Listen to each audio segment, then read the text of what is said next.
Coming up on the Unusable Podcast. Ridiculous units of measurement. When showers go bad. Are babies tall or long? I think it's definitely long.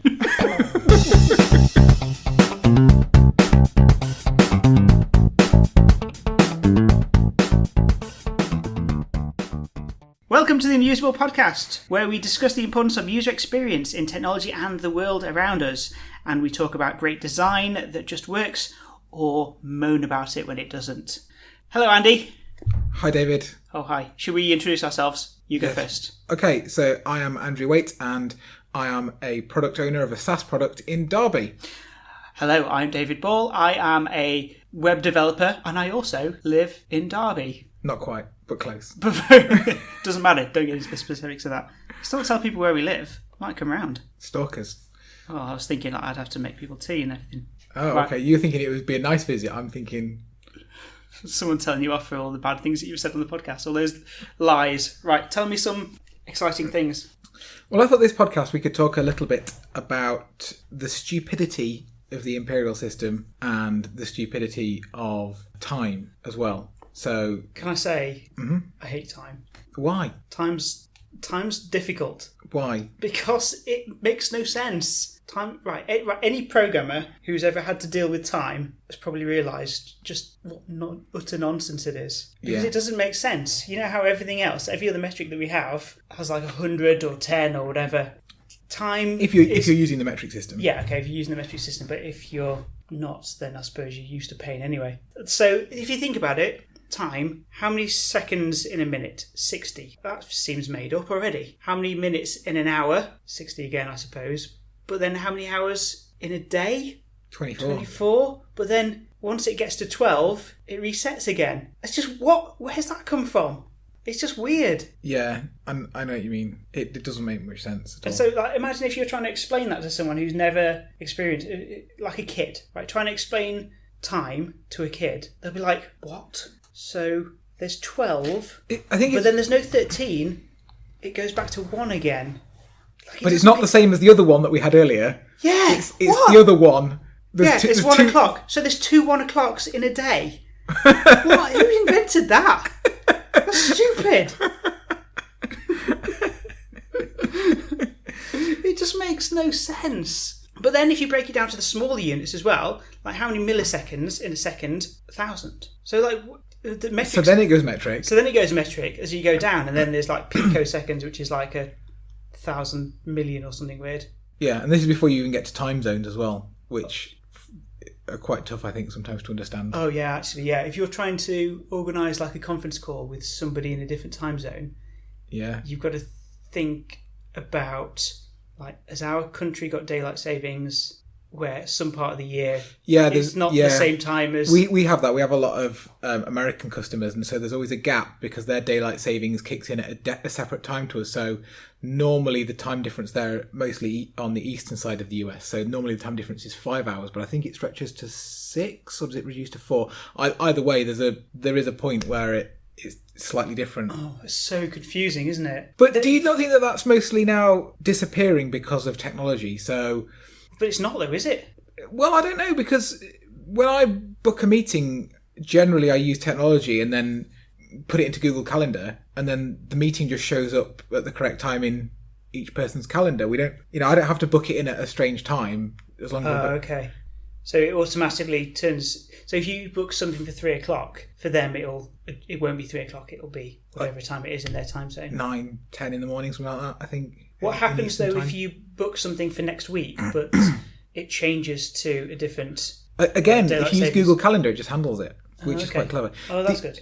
This always makes me laugh as well. So twice a year, obviously, we have daylight saving time, and my parents usually make a point of saying, "Oh, don't forget, clocks go back," and they do this every time.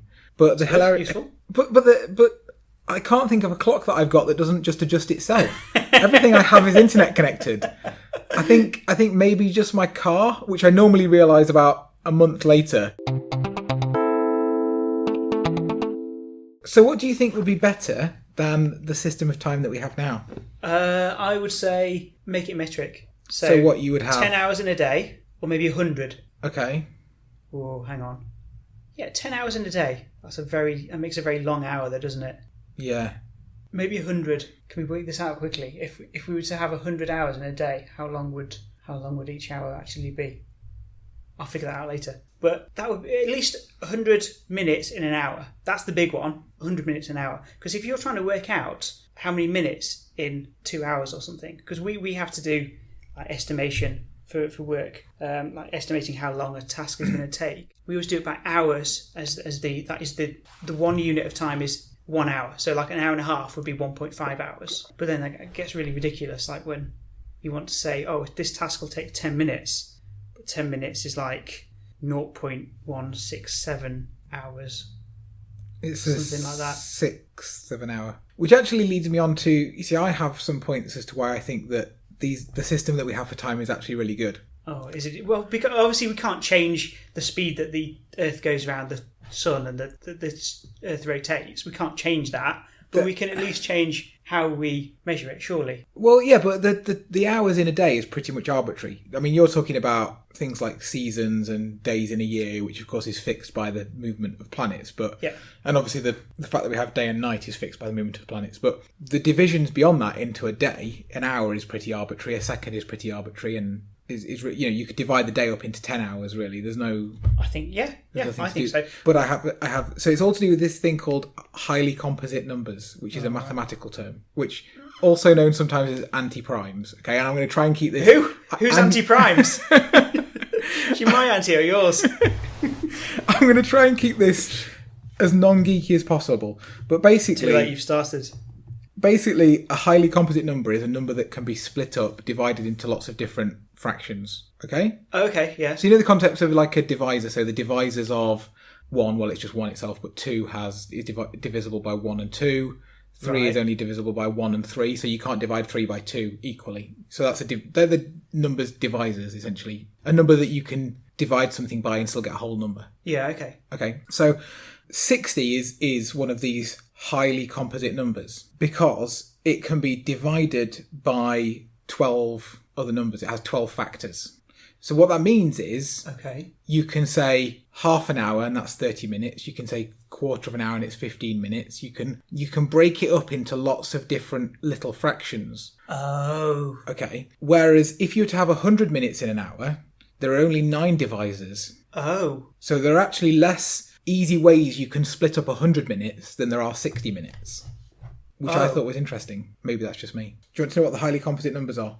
Go on then. The first few: 1, 2, 4, 6, 12, 24, 36, 48, and then goes to 60, and of course it carries on after that. Right, okay. Okay. The definition of a highly composite number is it has to have more divisors than every number before it. Okay. So 60 has more divisors than every number up to 60. Right. Are you with me? Sort of. So 1 has 1 divisor, 2 has 2 divisors, 4 has 3 divisors, 6 has 4 divisors, but each time you go up in the number of things that are divisible. So there are obviously lots of numbers higher than 60 that have 12 divisors, but they're not classed as highly composite because 60 is the first one that has 12 divisors. Right. If this is true, and this is fine, this obviously I can't argue with maths, why do we stop at 12 and not carry on to the full 24? That I don't know. But I can tell you that both 12 and 24 are both highly composite numbers. So they are also easy to split up. But yeah, that is just stupid, you're right. That is just stupid. Is it maybe a language thing? Like you can't say, what time is it? Oh, it's 13 o'clock. Well, I was going to say this because related to this, we've got the Imperial System, which of measurements. Hang on, how is this related? Just because it's something that's also bullshit and made up. Yeah, it's made up and usually uses odd numbers of smaller units to make up a larger unit. Yeah, it's pretty random, really. It's hard to remember. It's not easy to, for example, convert feet into inches like it is with millimeters into centimeters because you just move a decimal place. That must be really. If you had to do that, well, I suppose if you did it all the time, you'd know, but. Just seems like a difficult thing to work out to me. What, the conversion? Well, yeah, because it's not 100 or 1,000. It gets more complicated when people who are experienced in the Imperial System go, "Oh, yes, it's 5 inches and 3/16", and you're like, "What? 3/16? Where does that come from?" I know because in the Imperial System, it's more common to use fractions. Use fractions than it is a decimal, which is really strange. it's also, with the imperial system, really hard to see what's greater than another number. So, like, what's greater out of half an inch and 3/16 of an inch? Now, obviously, you can work that out. It's not that complicated, but it's not as immediately obvious as with a decimal number, where literally the greater number, it's obvious to begin with without having to do any kind of conversion mentally. How many inches are in a yard? I think there's 3 yards in a foot. Hey Google, how many inches in a yard? 1 yard equals 36 inches. 36? Where's that come from? Is that one of your highly composite numbers? No, I don't think. Oh, it is 36, yeah. Okay, that's all right then. Yeah, but that's actually what I was going to say is the big advantage of the imperial system, like it or not, is that usually the units are more suited to everyday use. So recently when I had tradespeople in our house doing some work, they were generally using inches, because an inch is just a nice number. When you're talking about something to do DIY, it's much nicer to say, I don't know, 27 inches as opposed to 668 millimetres or whatever it is, conversion-wise. As much as I hate to admit it, you are sort of right, because I don't have to measure things very often, but like if I play Warhammer with Jake, where you're moving the models around, that's done in inches.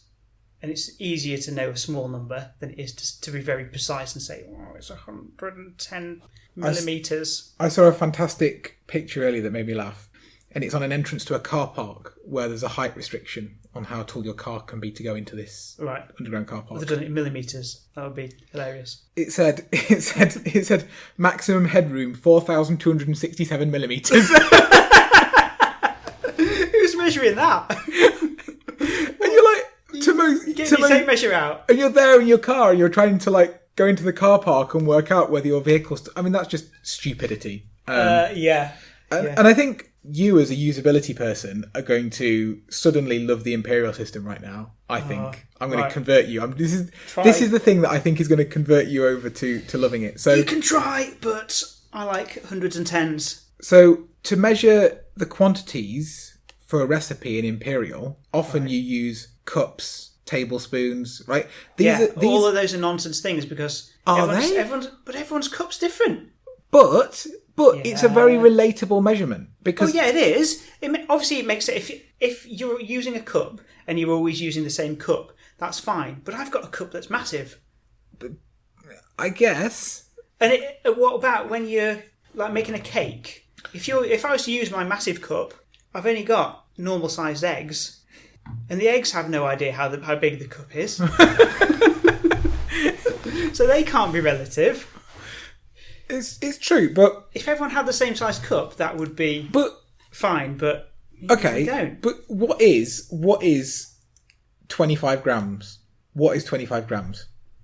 It's just so arbitrary. Like you can't. I don't know, try and imagine what 25 grams is. I mean, the only thing I can try and think in my head is a kilogram bag of sugar, and then trying to work it out. So it's probably quite light, but.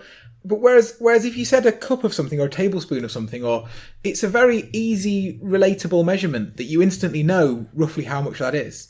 Yeah, I suppose you're right. Like there's a sweet shop that I go to and they do sweets in little bags and they weigh it. And I was like, I want some jelly babies. How much do you want? Dunno. Some? Like, I'm like showing them this amount on my hands, like this amount?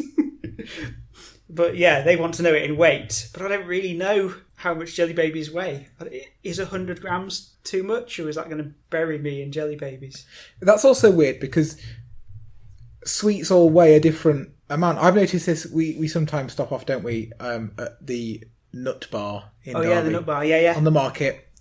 And they sell things in grams, and you can ask for 100 grams of one thing and get loads of it because it's obviously quite a light thing. Yeah. And you can ask for 100 grams of something else and go, I've got 2 of them.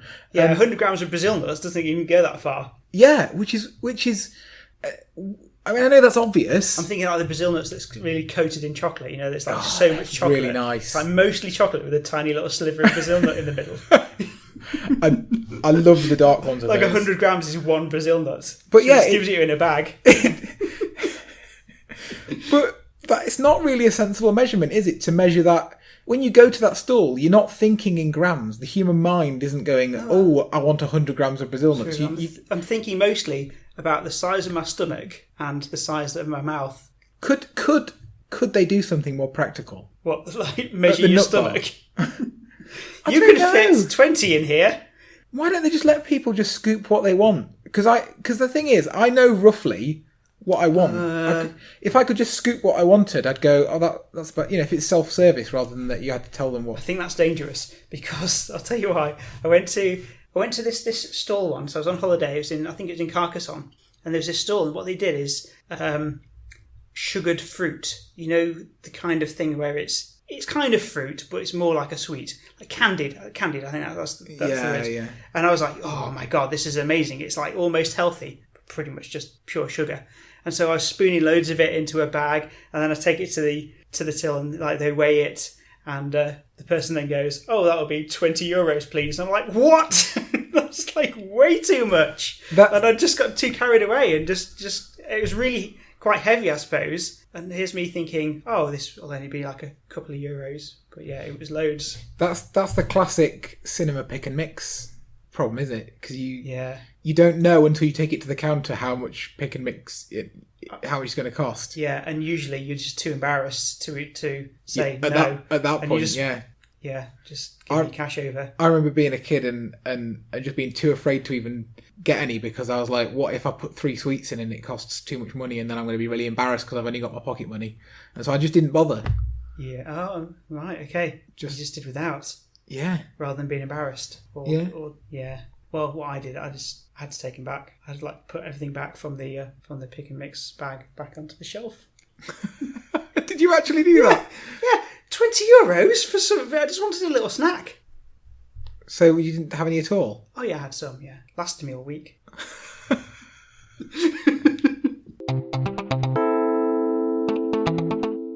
Can you think of anything where people bizarrely still cling on to Imperial? So I don't know if we have an international. Americans, I think. Well, but we do as well. Because I was about to say I don't know if anyone's international, but we're in the UK, obviously. Obvious to me, might not be obvious to someone who's listening. Okay, well we've just told them now anyway. Good. They know now. It's coming round for tea. That's stalker. So we use miles, don't we? Which is odd. Oh yeah, actually, yes. This is interesting because on a road sign, so on the motorway, it will say this place 100 m, but we also use meters. And in other places... contextually, most people would know that was miles on a motorway. Obviously, contextually, yeah. But to a foreigner, they'd be like... It's just weird, yeah. If you're used to seeing M as in meters on a road sign, not M for miles, then you'd be confused. Momentarily, probably. It smells bad, I think. It just smells bad. Just feels bad. It smells bad? It smells bad. You know when something... You know that it's just a bit... wrong. So you think we should convert our road system to Imperial? Yes. I actually think there's something really, when we're talking about roads, that makes a lot of sense. The speeds of kilometres an hour allow for more variations. Okay. So if you think that a typical road speeds are between 0 and 70 miles an hour in the UK. Yeah. But I think the equivalent in kilometres an hour is about 0 to 110. But if you only ever have rounded off speeds, you've got 7 options, really, haven't you, in the UK? Well, less than that, because 0 isn't a speed. But you've got 6 options. You've got 10 miles an hour, 20 miles an hour, 30 miles an hour. That gives you 6 options for speeds. And you never see signs for 10 miles an hour, really. No. So but the difference between 40, 30... 50, and then national speed limit.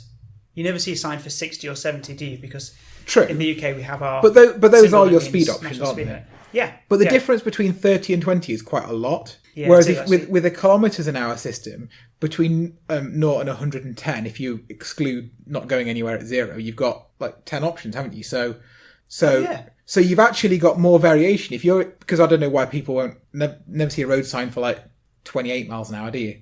I don't know why people always seem to fixate on the rounded off numbers, but... Well, because if you round things, it's sensible, simpler and sensible. But you have way more options in kilometres an hour, which I think is...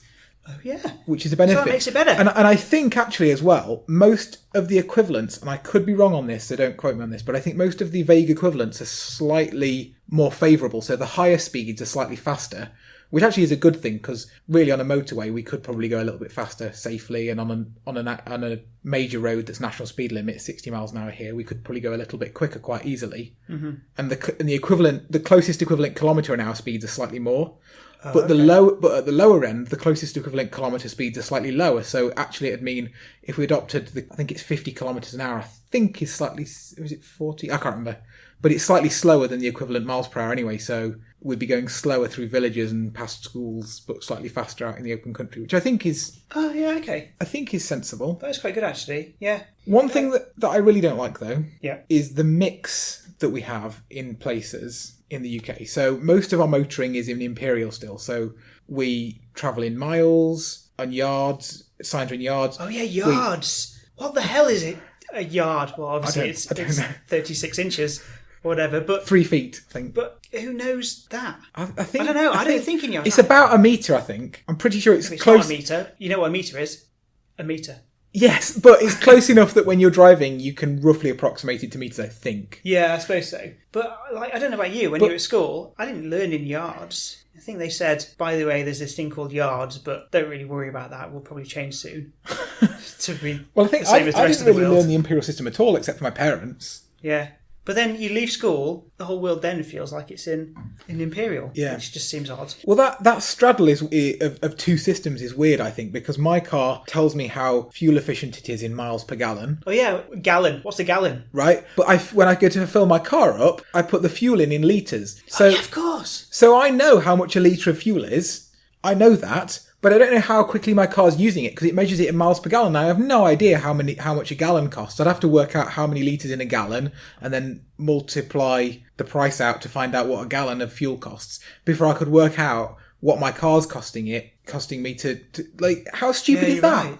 Right. Why do our cars measure in miles per gallon? Yeah, it's such a weird. And then we fill up in litres. Yeah, and also if you were to talk to an American about miles per gallon, I think the American gallons are different. Yeah, that's true. Yeah, US gallon. That's why US cars, I think they are often less fuel efficient, but it's made worse by the fact that a US gallon, I think, is smaller. So their cars look even. If you know, if an American says my car does 30 miles per gallon, because the gallon size is different. Yeah. So confusing. But I think at least Americans, do they still fill up their cars with gallons? So at least they're all in on the Imperial. That makes sense. And I think Europeans are all in on the metric, so they've got fill up in litres, but their cars say they do it the other way around, don't they? They do how many litres will it take to do 100 kilometres, I think. Who?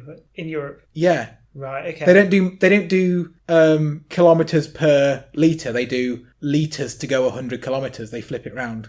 Okay. But at least they're all in metric. Yeah, and then you could work out your efficiency and you could work out price easier. Whereas we have this weird straddle of two systems where we don't know anything. Doesn't make sense to anyone. Yeah, weird. Ridiculous. Well, what can we do to change things? Nothing, just whinge about it on a podcast. Whinge about it on a podcast.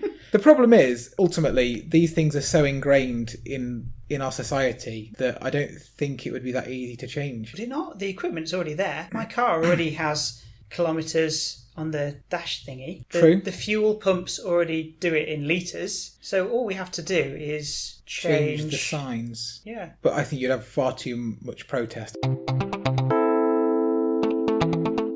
I suppose the thing for me is that often imperial measurements are more relatable in the real world, so you know what something is. So, like a foot is actually approximately about the size of a human foot. It's not, though, is it? Everyone's got different size feet. Sure, but it's approximately. You can, if someone says a foot, you go, "Oh, I know roughly how much a foot is." Then when you're talking about everyday life and you don't need that level of precision. Sure, for scientific precision, the metric system is way better. But for kind of these approximate day-to-day uses, the imperial system I think is a lot better. Yeah, I suppose so. If you said how wide's the desk, I don't know, it's X inches, but that's...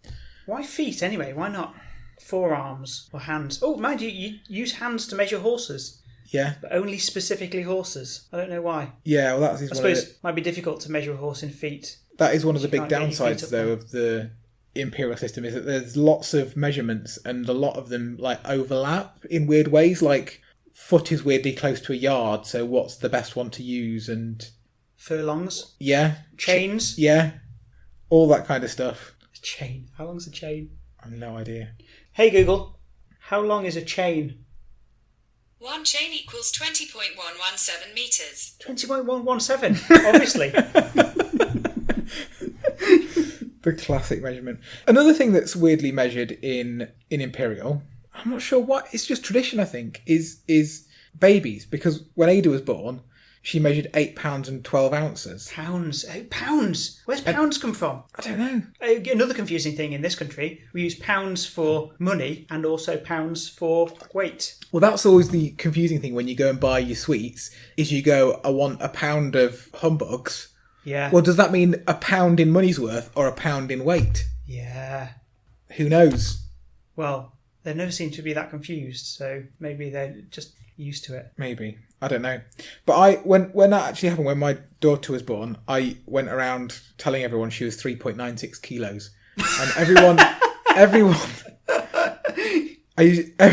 just was like, looked at me. What's that in pounds? Yeah, and if my wife was there, she'd usually roll her eyes and just immediately tell them in pounds and ounces. Yeah, but pounds is like, in my world, the only thing you measure in pounds is a baby. So all you're doing is relating it to other babies. Yeah. Because I never get sweets or candied fruits or whatever in pounds. It does flow nicer though, doesn't it? Doesn't 8 pounds 12 ounces flow nicer? I don't think we should choose things based on the 3.96 kilograms. That seems more harsh somehow. Don't know. What are you doing? Hands? Why is it only the weight that's important? Why don't we do it in feet? Well, they did actually measure, when she was born, they did actually measure both how long she was and... Long? Well, long? It's not height and if she can't stand up, is it? Or is it? I don't know. Are babies horizontal? I think so. I think They're mostly landscape until they turn portrait. Has your child turned portrait yet? Yeah. They go from being long to tall. Yeah. Quite deep. Oh, no, I think that's inappropriate. Is that not right? Okay. Yeah. I get pedantic about that sometimes when we're talking about measurements of things in designs, about height and width and things depth. like that. Sometimes people say depth, whereas I would say height. If it's on a screen, something I think is tall, as in high, rather than deep. The depth on a screen is, to me, the pseudo measurement if you're doing 3D of... Yeah, depth to me is in the distance on a screen. If you're looking at a painting, for example, a portrait or painting in a gallery, depth is how you can see into the distance, to the rolling hills, whereas I think it has a height and a width. I would totally agree with that. I don't know who these idiots are that are... Well, the Z index is in the depth. Yeah, but you said people are calling the height depth. What sort of idiots do that? Sometimes people do have conversations with people. Morons. Well, but people say... all right, if you were to give a measurement to somebody, you would go width and height. Mm-hmm. 12 by 6. You and I know, just through convention, I think, that the width always comes first when you're dealing with the web. But there are people who would go, oh, the opposite way around, I think, because not every industry is the same. Some industries might always do height first. But it doesn't always matter, does it? If you're going to have a piece of timber cut to size, if you say 12 by 6, they're going to cut it 12 by 6, and you can just... It works in any orientation. I suppose so. It depends on what you're doing. But if you wanted a photo to be cropped from a professional printer's, and you say width first, but actually they might think height first, and they might crop it wrong for you. Because you can buy picture frames that have... they've got the dimensions the other way around. So really? Yeah. Maybe they're just intended to be used portrait or landscape or whatever one. Maybe we should ask people. Maybe we get people to tweet us if they think that it should be height before width. Yeah, this is the important topics. User feedback. Yeah. Interaction. We're solving the important problems on the Unusable Podcast. Is it width then height or height then width? It's always X then Y. I agree with you, yeah. But I've had conversations with one of our designers that I work with, and he's adamant that sometimes it's the other way around. But, well... That's just a nonsense. And if it's depth, that's the third number. Yeah. I think it should be anyway. We were talking about measurements people tend to use what's most appropriate for the thing they're measuring. And that's what's good about the Imperial System, is that usually there's a better measurement for most things in the real world that people want to measure. Okay, yeah. It's more suited. And I also mentioned about tradespeople that tend to measure in imperial, but I actually was kind of fibbing, because what I did notice is that for big measurements they measure in imperial, they use inches and feet. Yeah. But as soon as it gets small, they all say mil, meaning millimetre. That's because there's nothing smaller than an inch. Well, it goes down to 16ths of an inch, I think. Yeah, but that's nonsense. Yeah. So you get this weird blend where they're using part imperial system, part metric system. But I actually think it's okay, because ultimately what they're using are the units that make sense for the job at hand. If you say, I just need to adjust that by a mil to the left, they're talking about tiny movements. You know they're talking about tiny movements. If they say, how big do I need to cut this wooden frame? Oh, it's, 3 feet or whatever.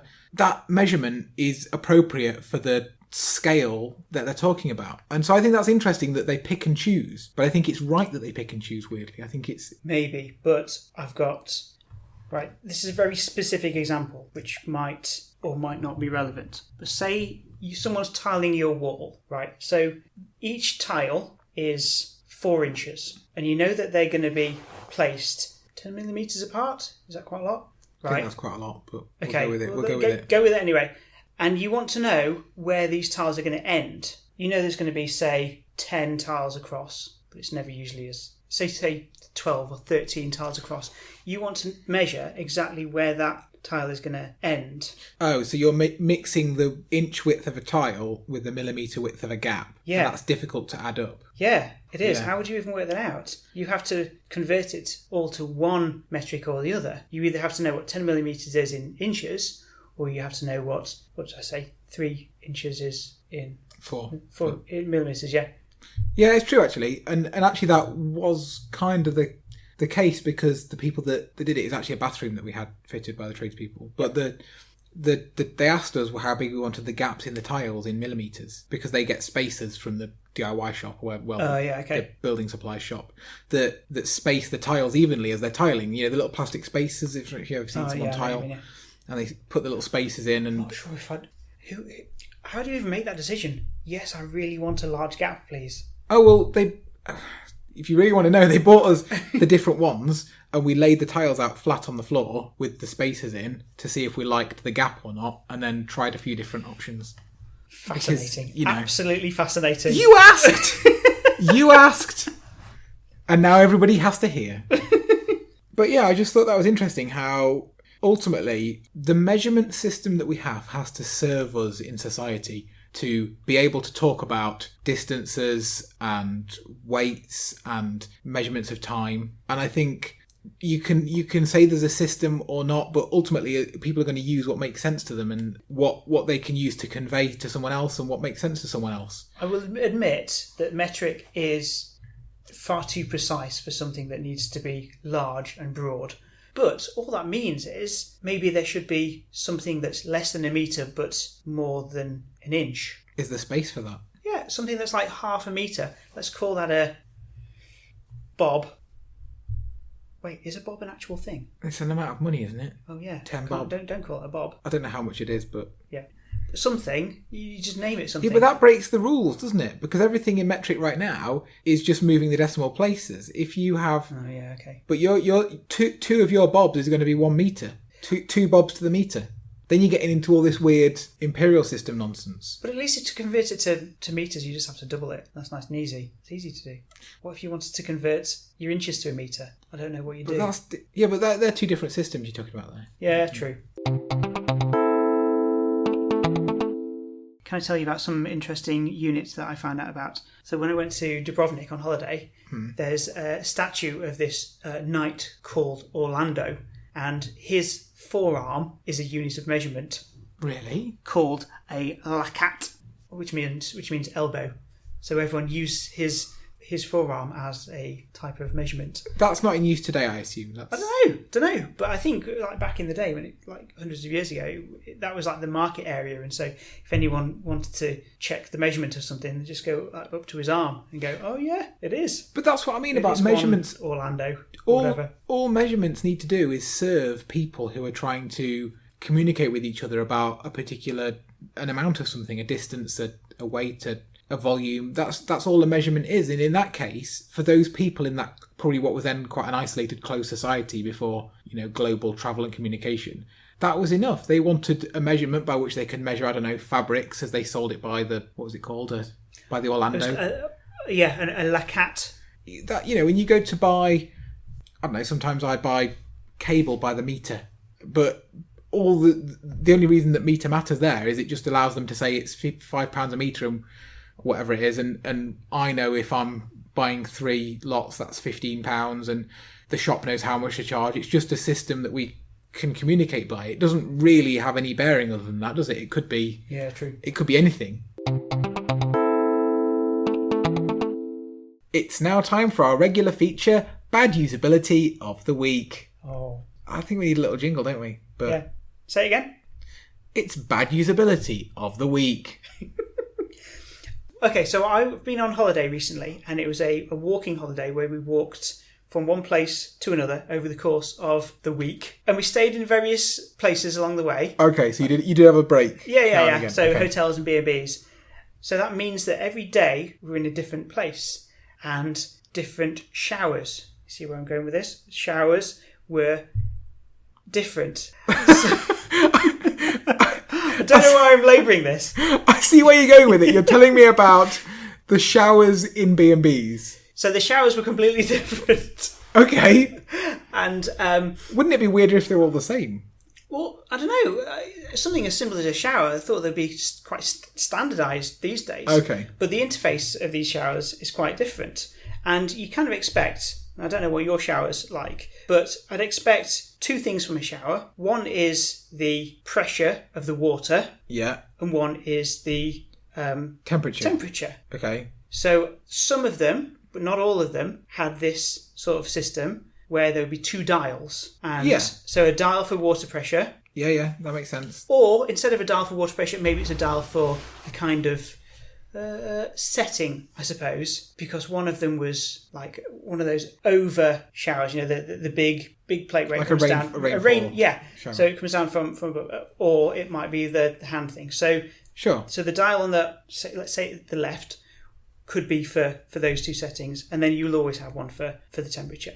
But some of them were not like that, and I have no idea why. What? How were they? Okay, I can't imagine someone designing a shower that didn't work like that. Okay, so this one shower, it had a dial for temperature, as you'd expect, but the other dial, instead of being for like water pressure, it had 4 settings. Default is stop, obviously, that makes sense. Now you'd expect, what would the other 3 be?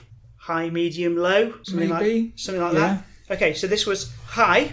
Mm. Fine. High obviously implies that there's going to be a low. No. Eco. Okay. So what's eco? Is that low, but they've just called it eco? Maybe. Save energy. Save energy, I suppose. Maybe that is low. And the other one, cold. What? Now think about that. You've got a temperature dial. You've already got a temperature dial, but one of your 4 options is cold. And I can't think of any reason why that you'd need that setting when you can already control the temperature. You've got very fine control over the temperature. Do you know, I think that's a case of probably like the engineers doing the controls. So rather than someone who actually thought about how it should be used, someone's engineered it and just gone, oh. Because I think, was it an electric shower? That was an electric shower, yeah. We used to have an electric shower, and it was weird because it had one dial for the temperature, on and off button, right? So just press it to turn it on and it comes out, right? Yeah. Okay. And there was a second dial which had 3 spots on it, and it would either be a blue spot, a red spot, or I think two red spots. And we always just left it on 2 red spots, and I don't know why you could change it to 1 red spot or a blue spot. Does that make sense? Red and blue obviously means temperature. Oh, so maybe that's like... Maybe it's like power level or something. No, it wouldn't be power level, because blue and Maybe red... it's like gears in a car. I was just thinking that. It's kind of like gears. So like you can choose hot and cold, but you can choose... The hotter of the hot and cold. It doesn't... But it still just make one dial with more variation in it, I think, would be better. Yeah. Doesn't make sense to me.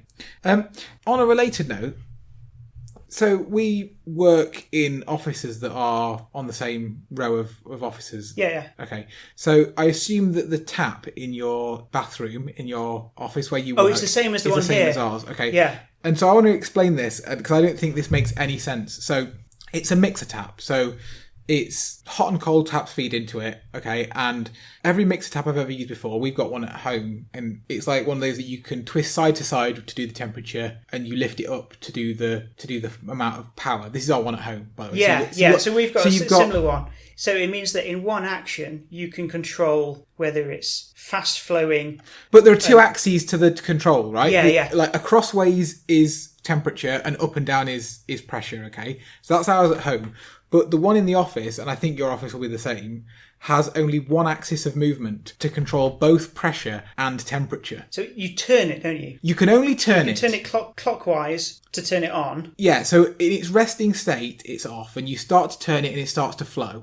And turning it more seems to make it more powerful and also changes the temperature. So you can basically have it slow flowing and hot, and the more you turn it, it seems to get colder and more powerful. But you can never have more powerful and hot. I don't think so. It's weird. We've actually said slow and cold. We've actually said that what we're going to do at some point, just for lols, is we're going to turn it on at increments and note the amount of flow and the temperature, and then turn it another increment and note the amount of flow and the temperature, and then we're going to create a graph of how this one axis of control. It's like in a car. Imagine if a car only had one control for how fast you go and also which direction you're steering in. You can either go fast and right or slow and left. It's just bizarre. Like, so you're actually going to record this, are you? I think so. You've got too much time in your hands. On a slow office day, we're going to have a look at it. But isn't that weird? Like, that is weird. One axis of control for two axes of variation for two variables. It's so weird.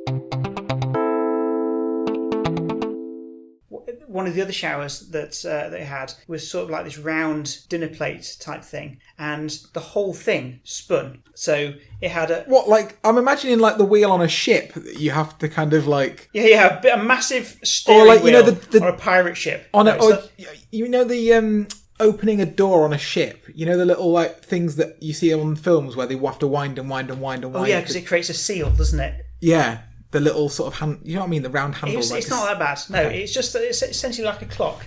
So the dial at the top goes between, say, 9 o'clock and 3 o'clock. So it spins this hemisphere around, and that's your temperature. Okay. So you want it somewhere kind of in the middle. Yeah.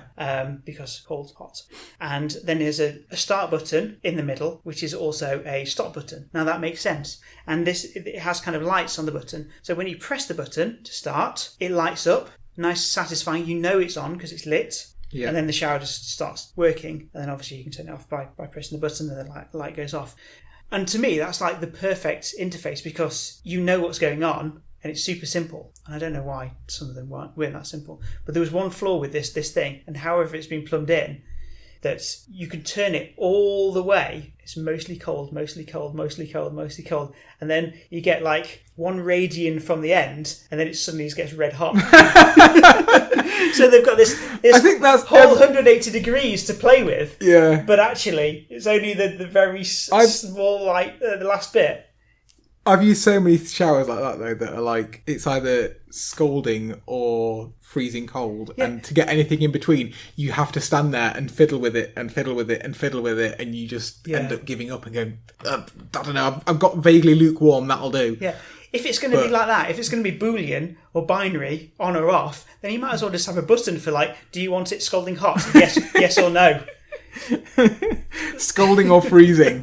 Yeah, that's essentially all it is, even though it's got all these degrees of movement. It is weird, actually, in a way, that it's quite common over here to have 2 separate taps, and I think in other countries that's not so common. The mixer tap is more common. Yeah, I've heard from Americans, they think that's dead weird. We're only getting mixer taps relatively recently, because when you think about it, you go to quite often you go to someone's bathroom to wash your hands after you've been to the toilet, and your options are hot tap or cold tap. And what I usually do is go for hot tap and hope that it takes long enough for the boiler to really kick in and send scalding water that I can wash my hands in warm water just before it gets... But really what you're saying there is freezing cold or scalding are the 2 options. There's no way to mix a desirable temperature. Yeah, but sometimes you don't need the hot water. You're just washing your hands with a bit of cold, or maybe you're filling up some container for things? What do people fill containers up for? You mean like a watering can or something? Yeah, yes. Yeah. Yeah. I was going to mock you Yeah, then, but you're gonna- but actually you do normally fill up buckets and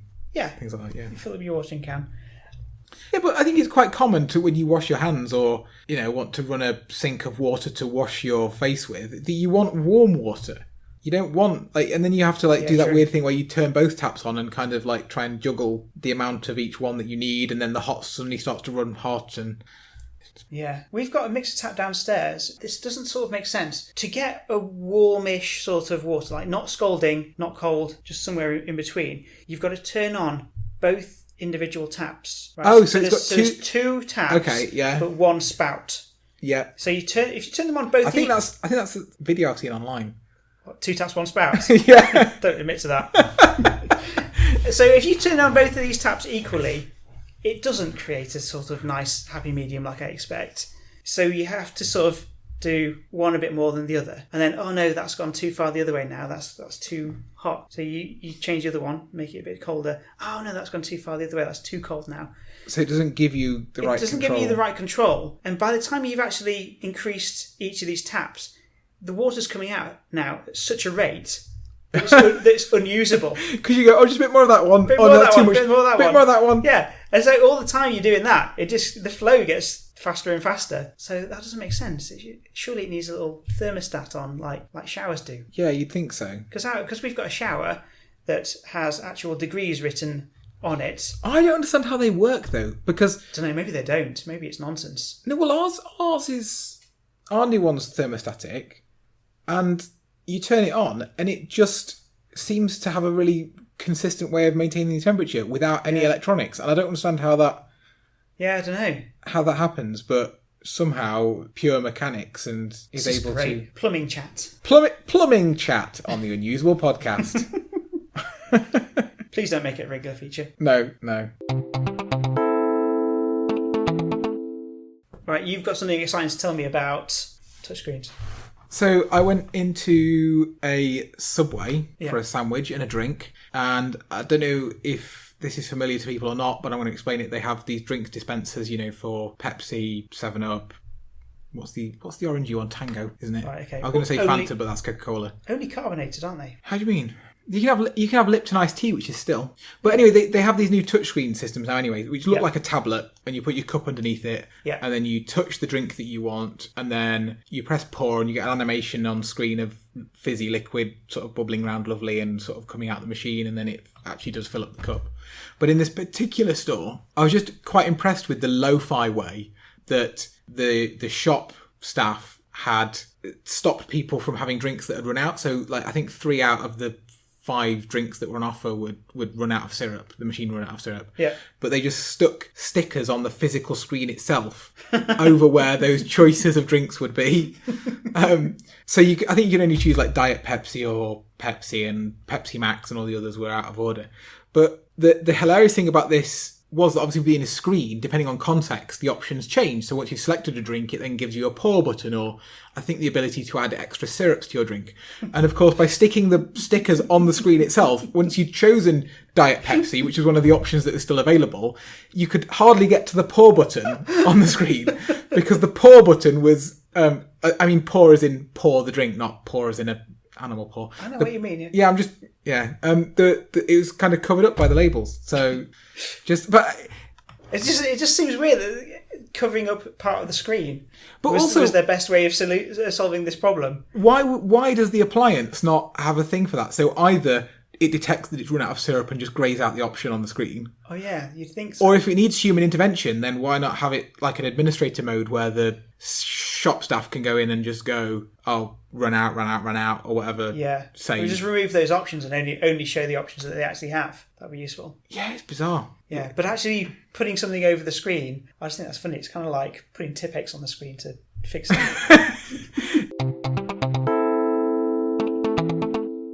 That was the Unusual Podcast. If you've had any bad experiences with technology, then we'd love to hear from you.